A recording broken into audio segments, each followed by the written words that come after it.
Did you know that a famous NBA player once ordered pizza from a serial killer and it might have saved his life? Yeah, you heard that right. So let me tell you about this absolute psycho named Derek and how a simple pizza delivery changed everything.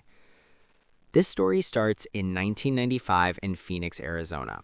And Derek, he's about 19 years old at this time, and he's working as a pizza delivery driver for a local chain. Now, Derek seems like a normal guy on the surface, right? But he's got this dark side that nobody knows about. He's obsessed with control, like he gets off on having power over people.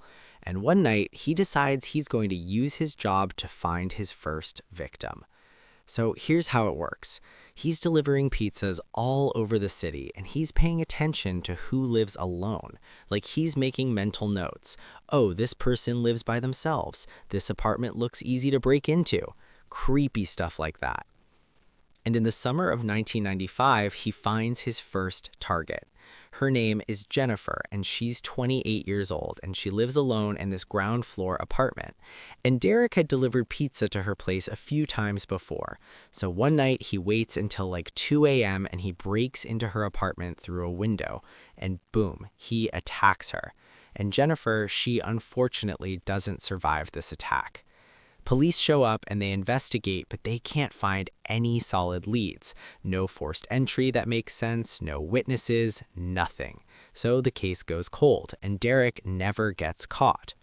About a year goes by, and it's now 1996, and Derek's still at it, still delivering pizzas in Phoenix.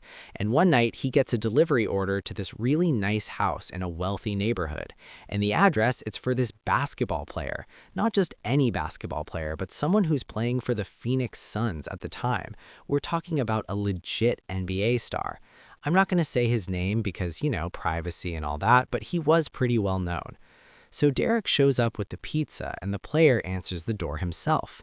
And Derek, he's standing there and his mind is racing because he realizes, holy crap, I could actually do something here. Like this is a huge house, probably not many people around. This could be a massive story.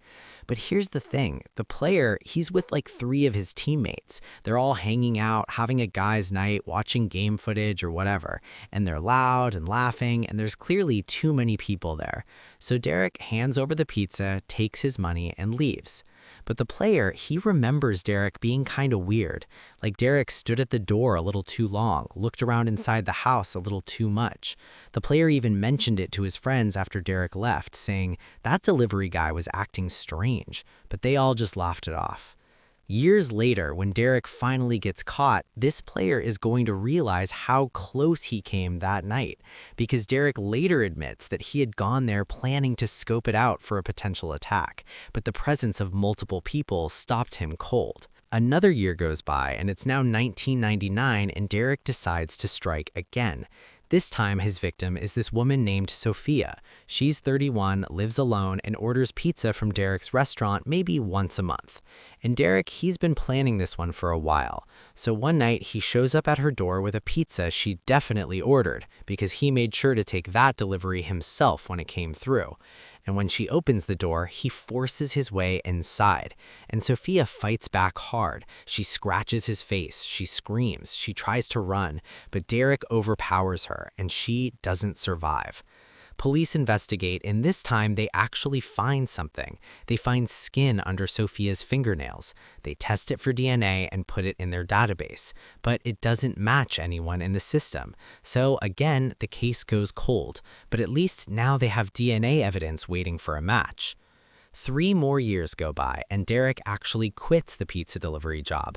He starts working as a cable installer instead, but he doesn't stop.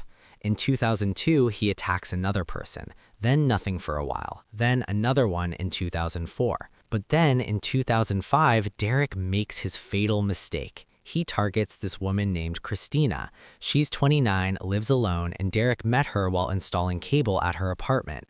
And one night, he breaks in and attacks Christina. But Christina, she's a fighter, and during the struggle, she manages to stab Derek with his own knife, cutting him across the hand. And when she does, Derek panics and runs away, leaving a blood trail from his hand all the way down the apartment stairwell.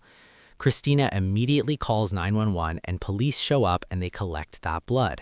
And boom, they run the DNA and it's a match. Not just a match for Derek's blood, but a match for the skin cells found under Sophia's fingernails 6 years earlier. Police go straight to Derek's apartment and they arrest him. Here's his mugshot. And when they search his place, they find this notebook. And in this notebook, Derek had written details about all his victims, addresses, schedules, notes about when they were home alone. It's like a murder diary. Investigators are able to connect him to at least 7 murders spanning a decade, and eventually he goes to trial and he's found guilty on multiple counts of first-degree murder, and he gets sentenced to life in prison without the possibility of parole. And that NBA player, he later said in an interview that he thinks about that night sometimes, about how Derek was standing at his door, probably calculating whether he could pull something off. And he's grateful his friends were there that night, even though he'll never know for sure what Derek was planning. So yeah, that's the story of the pizza delivery killer. And it just goes to show you never really know who's on the other side of that door.